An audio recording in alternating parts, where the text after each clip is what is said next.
आका करीम अलैहिस्सलाम ने इरशाद फरमाया कि मेरी उम्मत रमजान शरीफ के एहतराम की वजह से कभी भी जलील और रुसवा नहीं होगी। किसी ने पूछा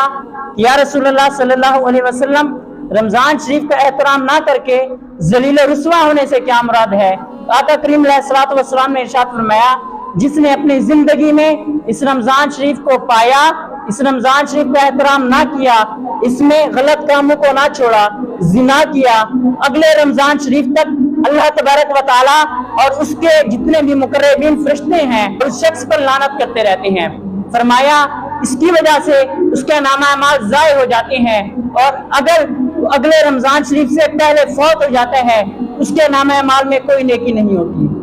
लिहाजा अल्लाह तबारक व तआला ने जो हमें ये नेमत दी है, हम इस नेमत का एहतराम करें, इस नेमत की कदर करें, रोजे रखें, इबादत बजा लाएं, गलत काम, रिश्वत, झूठ, फ्रॉड, गीबत वगैरह छोड़ दें, सब कामों को तर्क कर दें, सिर्फ और सिर्फ अल्लाह की इबादत करें। और हाँ, अगर कोई जायज काम करता है, जिस तरह कोई मजदूरी करता है, रोजी करता है, जॉब करता है, तो ये भी इबादत में शुमार होता है और इसके बदले में भी नामे अमाल में नेकियां लिखी जाती हैं।